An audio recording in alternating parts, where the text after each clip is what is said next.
आने वाला साथी ही साथ छोड़ के चला गया। माननीय नीतीश जी वही अगुआ थे, तो वो इनके गठबंधन को छोड़ के वो चले गए। जयंत चौधरी जी छोड़ के चले गए, ममता जी छोड़ के चली गई। उधर पंजाब वाले मुख्यमंत्री जी ने कह दिया कि हम गठबंधन नहीं करेंगे। बचा क्या है? कांग्रेस के पास यहाँ है क्या? और समाजवादी पार्टी का इतिहास है, आप देखिए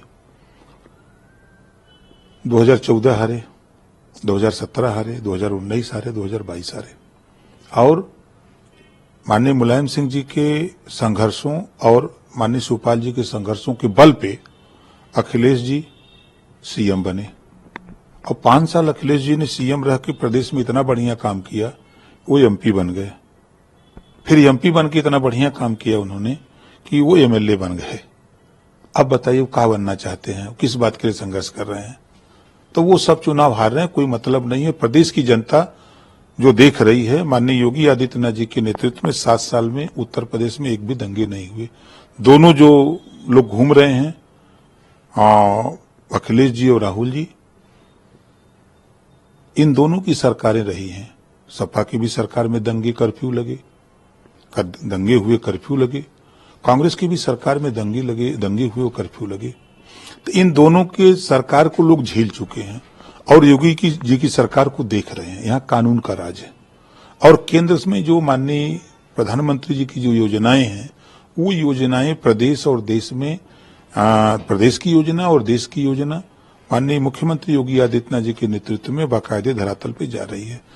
मजे की बात है कि प्रदेश में और देश में चुनाव जनता लड़ रही है। जनता कह रही है कि नहीं, हम मोदी जी को हम तीसरी बार प्रधानमंत्री बनाएंगे। ऐसा जनता के बीच में हम रह रहे हैं, उनका मानना है। एक बड़ा सवाल है, अखिलेश यादव मुख्तार दिया गया था, उसके बाद भी चीजें अस्त व्यस्त चली। उन्होंने कई भारतीय जनता पार्टी के ऊपर निशान साधा, जिसको लेकर के भारतीय जनता पार्टी द्वारा चुनाव आयोग में शिकायत की गई है कि उनके द्वारा गलत बयानबाजी की जा रही है। उसको लेकर के उन्होंने ये भी कहा बीजेपी द्वारा कि उनको माफी मांगनी चाहिए। देखिए, उनके परिवार के लोगों ने डिमांड किया कि सरकार से कि मजिस्ट्रेटियल जांच, तुरंत जांच का आदेश माननीय मुख्यमंत्री जी ने आदेश कर दिया और जांच भी शुरू हो गई। जो मेडिकल रिपोर्ट आई है, हम तो मेडिकल रिपोर्ट ना मानेंगे। जो भी डॉक्टर साहब की जो रिपोर्ट आएगी, जो मेडिकल जो पीएम करने वाली टीम है, जो रिपोर्ट वो देगी वही ना माना जाएगा। तो जो प्रथम दृष्टया में जो रिपोर्ट आई, उस रिपोर्ट के आधार पे तो पॉइजन नहीं आया। तो परिवार के लोगों ने कहा कि मजिस्ट्रेटियल जांच वो आदेश दे दिए गए। परिवार के लोग और दूसरी जांच चाहते हो तो देंगे, अगर उनकी डिमांड होगी तो सरकार उसके लिए तैयार है। सरकार एक कदम भी पीछे हटने को तैयार नहीं है, हर तरह से साथ है उसमें मदद करने के लिए। और जहां तक सवाल अखिलेश जी का है, वोट की राजनीति को लेकर के अखिलेश जी गए हैं।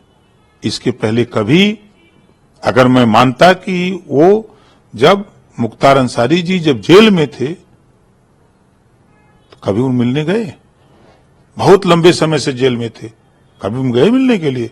अगर कोई गया तो ओम प्रकाश राजभर गया था, याद होगा आपको कि मैं गया था मिलने। और आज वो हमदर्दी जताने के लिए, वोट लेने के लिए गए। उन्हीं की पार्टी के विधायक मंत्री आजम खां जी सीतापुर जेल में, कभी जेल में गए मिलने? वोट का टाइम आया तो गए, उनसे वोट की गुहार के मुसलमानों को समझाएं कि देखिए हम आजम खां जी के लिए गए हैं, उनसे बात करने गए। जो आरोप आप लगा रहे हैं अखिलेश यादव पे, वही आरोप एआईएमआईएम के प्रवक्ता ने भी, असदुद्दीन ओवैसी की पार्टी के प्रवक्ता, उन्होंने भी यही आरोप लगाया था कि जब चुनाव का समय आया, जब ओवैसी मुख्तार अंसारी के परिवार से मिलने गए, उसके बाद ही अखिलेश यादव भी मिलने गए। हम पूछ रहे हैं कि अखिलेश यादव जी लंबे समय तक मुख्तार अंसारी जेल में थे, लंबे समय तक, कभी वो गए मिलने? चुनाव नहीं होता तो क्या आजम खां से मिलने जाते? नहीं जाते। ऐसी परिस्थिति में ये वोट की राजनीति को लेकर के ही ये गए हैं, सिर्फ वोट नहीं होता तो वहां जाते भी नहीं। महोदय के ऊपर उन्होंने ये बात कही कि वो भी कई मुकदमे हैं उनके ऊपर, 302 के भी अपराधी हैं और 302 के भी आरोपी हैं। इसके साथ ही उन्होंने ये बात भी कही कि इससे पहले वो कोई भी चुनाव नहीं जीत सके, उसके बाद भी बेशर्मों की तरह पद लेके बैठे। देखिए, चुनाव में चुनावी तीर छोड़े जाते हैं वोट लेने के लिए। वो एक उसी तरह का खेल है। चुनाव के समय कौन नेता, हर नेता ये सोचता कि हम क्या बोल दें कि हमको वोट मिल जाए, उसका रिएक्शन हो गया। पूरा प्रदेश का कुशवाहा समाज नाराज है, पिछड़ा नाराज हो गया। ऐसा बयान नहीं देना चाहिए। एक डिप्टी सीएम, गांधी जी तो कभी चुनाव नहीं लड़े कि लड़े थे? गांधी जी हैं, आज पूजे जाते हैं। तो